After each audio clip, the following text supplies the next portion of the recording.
અને દોસ્ત કૃતિ. સ્વાગત છે આપનું મંતવ્ય ન્યૂઝની એક વિશેષ રજૂઆત વાનગી શોમાં.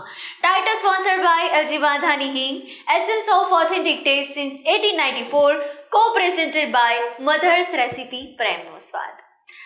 દર્શક મિત્રો, આજે વાનગીના રસોડે શિલ્પાબેન આપણી સાથે ઉપસ્થિત છે અને એમની જે પહેલી વાનગી છે સેવ રોલ અને બીજી વાનગી છે એ આપણે જાણવા માટે થોડી રાહ જોવી પડશે.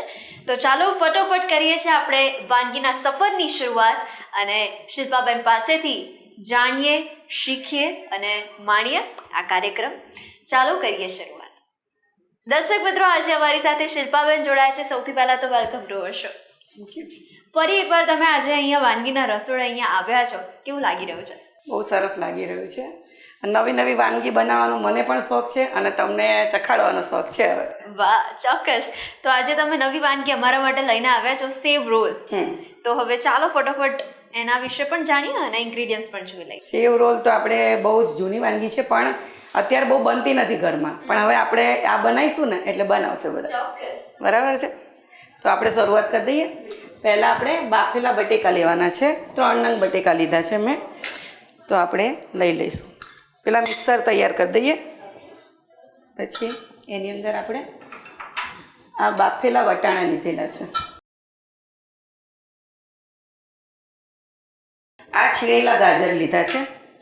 તમે ગાજર વટાણા એવું બધું ના નાખો ને તો ખાલી એકલા બટેકાથી પણ બનાવી શકે, પણ આના કરતી સ્વાદ સરસ આવી જશે. ઓકે. એક નાનું કેપ્સિકમ સમારીને લીધું છે, એડ કરી દઈશું. હવે આદુ મરચાં લસણની પેસ્ટ છે, 2 ચમચી આપણે એડ કરી દઈશું.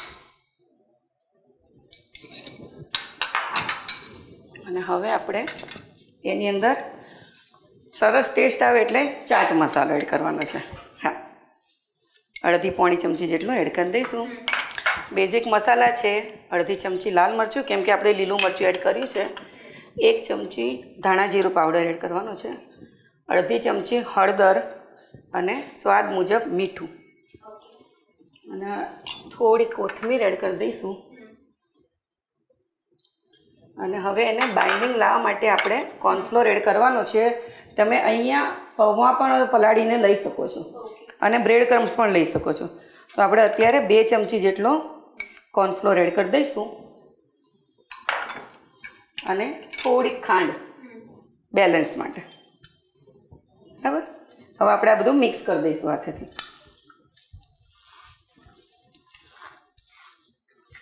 શિલ્પાબેન, આપણે કોઈ પણ પ્રસંગમાં જઈએ ને તો સ્ટાર્ટર જોઈએ ને તો પહેલું સેવ રોલ તો હોય જ છે. હા, લગ્ન પ્રસંગમાં પહેલાં તો સેવ રોલ જ હતા, હવે બધા સ્ટાર્ટર વધી ગયા છે, બાકી સેવ રોલ જેવો ટેસ્ટ જ ના આવે. યસ.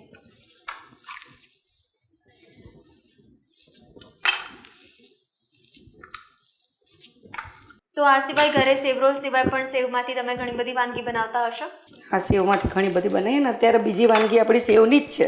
અચ્છા. આ જ સેવ લઈને કરવાની છે. આની ખીર પણ બને, સેવૈયા બને. અચ્છા. અત્યારે તો પાછું ચાલે જ છે, ઈદ ને એવું બધું આવશે આગળ જતાં, એટલે સેવૈયા આ બધું મિક્સ થઈ ગયું છે. આપણે હવે આમાંથી નાના નાના રોલ વાળી લઈશું.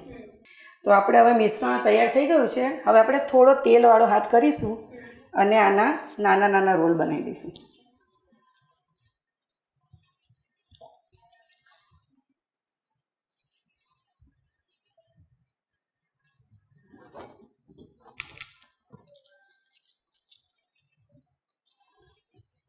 બટેકા બાફીને છીણીને લેશો ને તો એક જ સરખો રોલ થશે, નહીતર બધી જગ્યાએ એમ ગાંઠા ગાંઠા જેવું રહી જશે.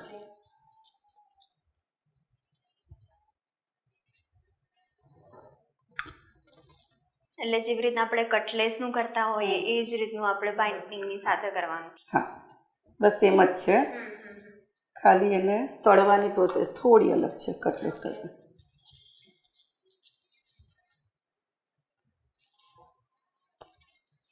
હવે આજે આપણે માવો જે રેડી કરી રહ્યા છે એને આપણે કદાચ વધ્યું હોય સેવ રોલ બનાવતા તો એને આપણે પરોઠા પણ બનાવી શકીએ કે બીજી રીતે પણ ઉપયોગ કરી શકીએ? ના, પરોઠા બની જાય નાના, બહુ સરસ બની જાય. કેમ કે માવો તો સેમ જ રહેવાનો ને. અને ટેસ્ટમાંય સારા લાગશે. કદાચ વેજીટેબલ છે, ગાજર ને એવું છે એટલે ટેસ્ટમાં સરસ જ લાગશે.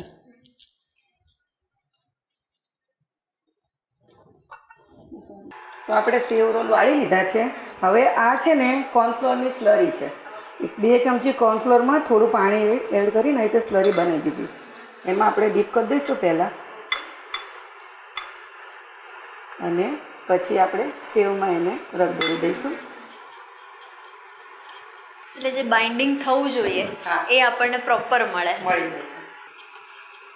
થોડો હાથેથી થોડી દબાઈને સેવ લગાવી દેવાની છે બરાબર. આપણે જો આવી રીતે વાળી દેવાની બરાબર. આ રીતે બધા કરી લઈશું આપણે. તો દર્શક મિત્રોને બહાર જેવા જે સેવરોલ મળે છે હવે ઘરે મળવાના છે. બરાબર છે.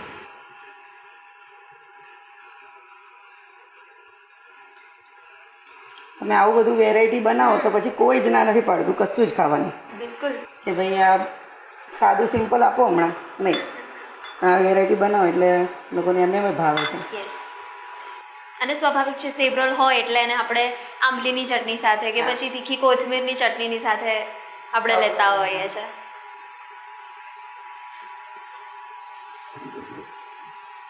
આપણે આ બાજુ સેવ રોલ તૈયાર કરીએ છીએ ને મેં તેલ ગરમ કરવા પણ મૂકી દીધું છે.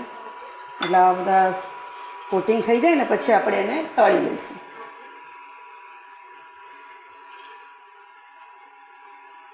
બહુ જ ઇઝી છે ઘર બનાવવામાં. બિલકુલ.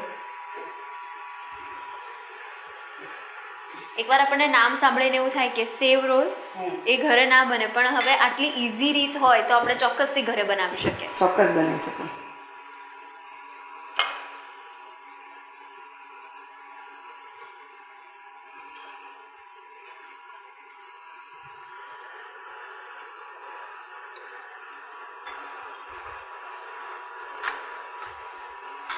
એટલે જો આપણે કીટી પાર્ટીનું આયોજન કર્યું હોય તો એમાં ફરસાણ સ્વરૂપે આપણે બહારથી નાસ્તો લાવીએ કોઈ પણ, તો એના કરતાં આપણે ઘરે ફરસાણમાં આવી રીતના સેવ રોલ પણ બનાવીએ. બનાવી શકાય. અને આને બનાવી અને 2-3 કલાક માટે તમે ફ્રીજમાં બી મૂકી દો ને, અને જ્યારે આવે ત્યારે તળી દો તો એમ લાગે કે ના ઘરમાં આપણે ફ્રી પણ રહીએ. આ થોડું પહેલાં બી પ્રિપરેશન કરીને તમે મૂકી શકો છો.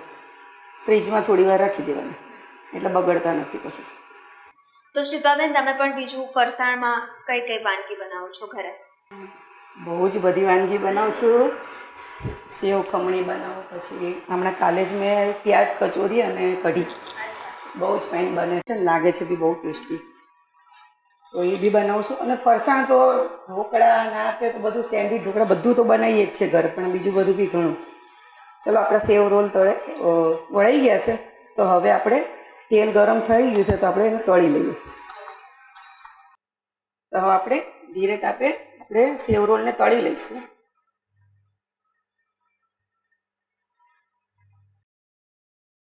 થોડી વાર એને એની રીતે થવા દઈશું, પછી આપણે એને પલટાઈશું. નકર તરત પલટાઈશું ને તો બધું છૂટું પડી જશે અંદર. બરાબર. એટલે થોડી વાર એ લાગે ને કે થોડું કડક થયું તો પછી આપણે એને પલટાઈ દઈશું. અને પછી ધીરે ધીરે કલર જે આપણને જોઈએ છે એ પણ કલર આવવા લાગે. ગોલ્ડન કલરનો આવી જવા દેવાનો. એટલે બિલકુલ ઉતાવળ નથી કરવાની. ના, જરા પણ. તો આપણે હવે ગોલ્ડન કલર આવી ગયો છે, તો હવે આપણે એને કાઢી લઈશું.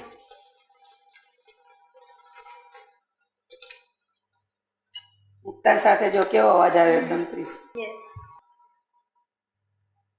અને હવે આપણે બીજા પણ તળી લઈશું.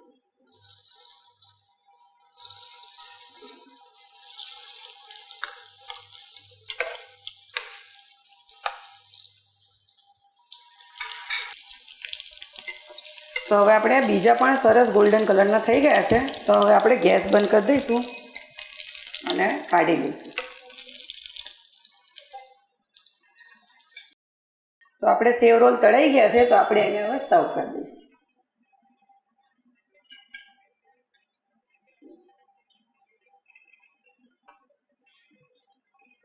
તો તૈયાર છે આપણે સરસ એવા સેવ રોલ, અને ખજૂર અને આંબલીની ચટણી અને ગ્રીન ચટણી સાથે સર્વ કરીએ છીએ. તો દર્શક મિત્રો, આપ જોઈ શકો છો કે સેવ રોલ રેડી થઈ ગયા છે, અને એને પણ આંબલીની ચટણી સાથે, કોથમીરની તીખી ચટણીની સાથે જો આપણે ખાઈએ ને તો ખરેખર તમારું દિલ ખુશ થઈ જાય. તો ચોક્કસપણે ટ્રાય અચૂક કરજો. પછી એ ઘરે બનાવીને અમને અચૂકપણે જણાવજો કે કેવા બન્યા હતા સેવ રોલ. તો દર્શક મિત્રો, સેવ રોલ તો રેડી થઈ ગયા અને હવે શિલ્પાબેન જે બીજી વાનગી બનાવવા જઈ રહ્યા છે એ પણ સેવમાંથી જ બનાવવા જઈ રહ્યા છે. એ વાનગીનું નામ શું છે, એની રીત શું છે, એના માટે થોડીક રાહ જોવી પડશે. લઈ લઈએ આપણે એક નાનકડો બ્રેક અને બ્રેક પછી જલ્દી મળીએ. સેવ રોલ બનાવવાની સામગ્રી: બાફેલા બટાકા, ગાજર, વટાણા, કેપ્સિકમ, કોર્નફ્લોર, આદુ મરચાંની પેસ્ટ, મીઠું, મરચું, હળદર, ચાટ મસાલો, સેવ, તેલ,